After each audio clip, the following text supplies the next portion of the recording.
Hi, welcome to Demo Garage.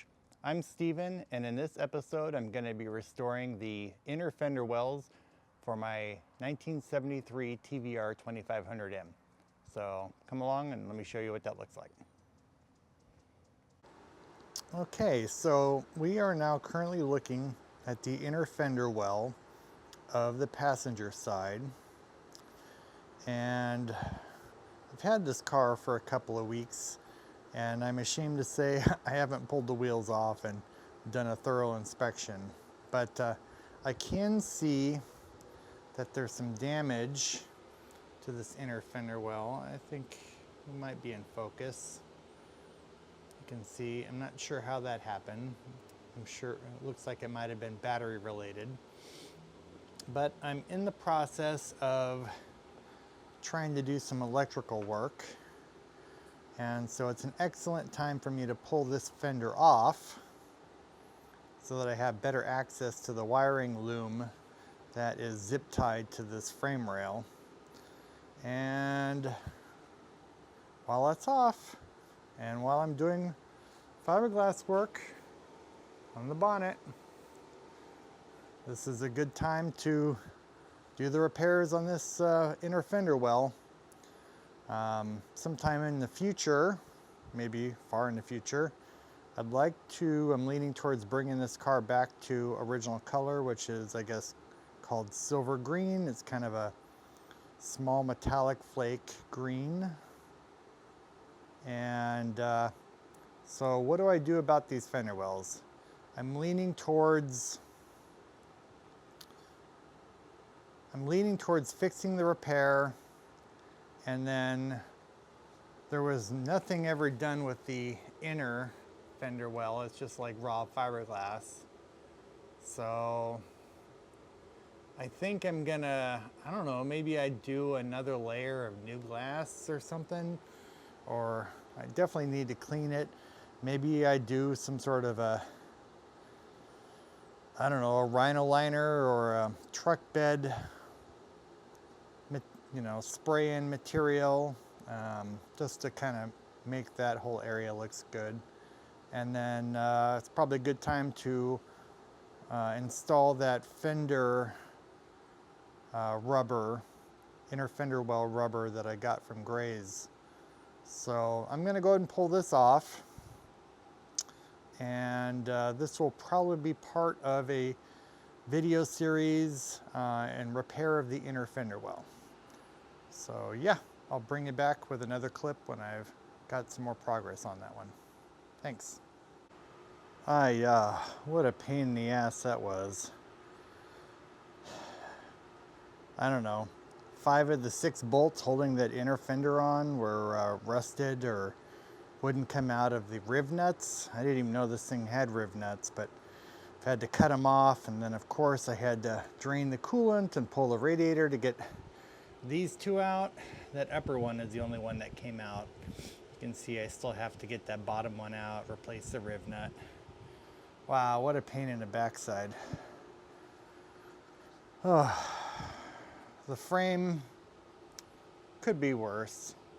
I've kind of cleaned it up a little bit with a wire wheel. I'm gonna hit some rust converter on it and some spray paint. That's all I'm gonna do for now. You know, maybe it could use some repair. It's not so bad, not so bad. Looks like my frame has had some sort of a, I don't know, covering on it at some point. Most of it's kind of flaked off. I can get in here now. I don't know if you can see that or not, but there's some surface rust in areas, but for the most part looks really good. I don't know what this rubberized coating is, but that's what I'm finding mostly.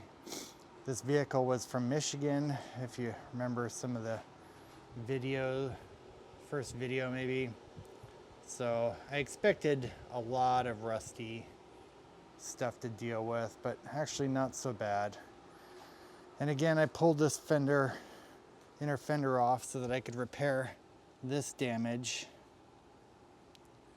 And then I'm gonna clean it up, maybe paint the engine bay, maybe undercoat the wheel area, and then put new rubber strip on it from Gray's.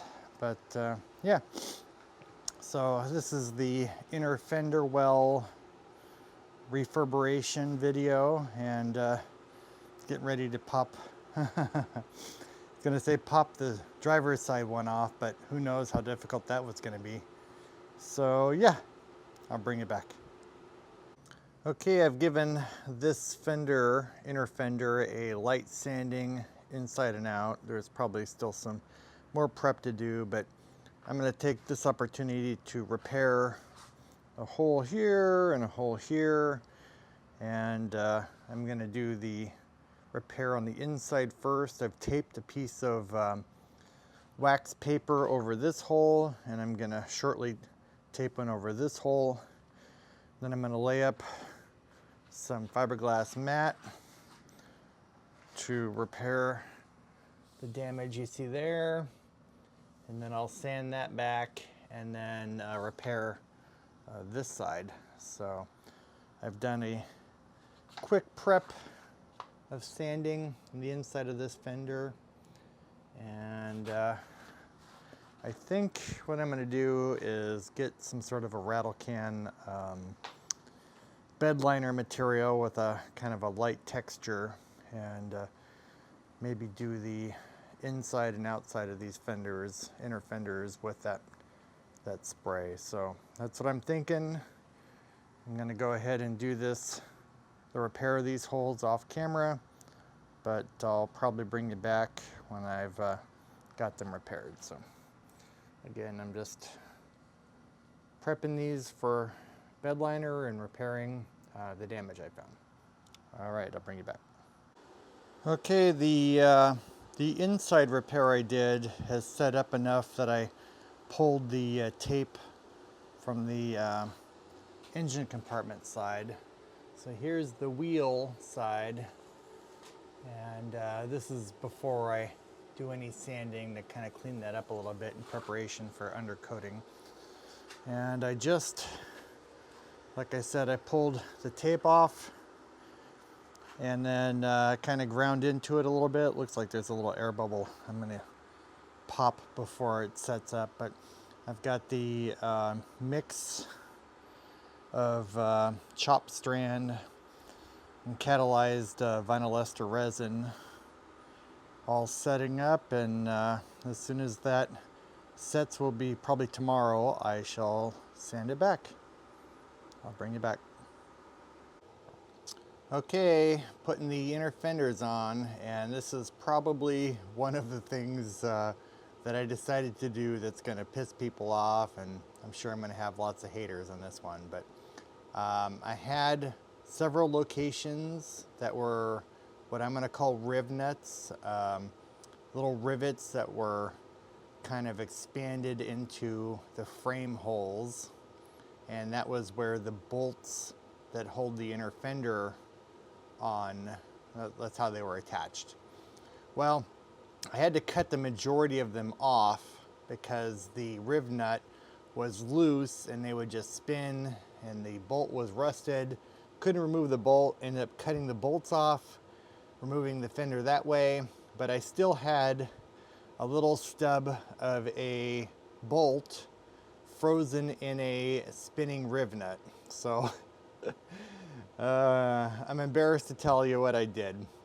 I used this tool, this pneumatic, my brain's going, to knock the riv nuts actually into the frame, and I'm just gonna leave it that way.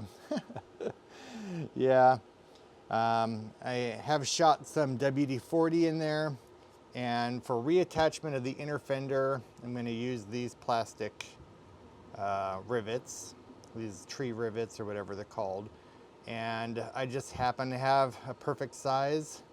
I've already got one installed here, getting ready to put the second one in there. But yeah, so this is this is kind of how modern inner fenders are held on. So that's how I'm going to install these. So I guess go ahead and leave a comment about what a foolish idea that was to leave those rib nuts rattling around in the frame. This thing's so loud, I'm not sure I'm gonna hear it. So yeah, that's what I did. That's how I'm installing these inner fenders. All right, so this is the final clip of the inner fender wells, and I think they turned out pretty awesome. So many projects going on at the same time. You probably can see in the background some details that I haven't covered yet, but the inner fender wells, specifically this passenger side one, has been repaired with fiberglass, sanded back, and then prepped, painted. I used the Raptor liner to give it this texture on the engine compartment side and also the wheel well side. And then most recently, I've installed the trim pieces from Gray's Automotive in England, and it just looks amazing. I couldn't be more pleased. Yeah. Both sides are done, reinstalled. Love it. Getting closer to my October 6th British Car Show deadline. I saw on Gray's website the ad of the pop rivet there, and I kind of like that. So I don't think it needed it, but I went ahead and installed it. I do need to pick up a new bolt for both sides to absolutely completely finish the installation of the inner fender wells, but I'm gonna call this video done. It's a 3-day weekend here in the US, and I'll be picking that up Tuesday morning, but I'm super pleased how this project turned out. And I want to thank you for joining me on Demo Garage, and wish you a happy holiday and a nice weekend. Thanks for joining.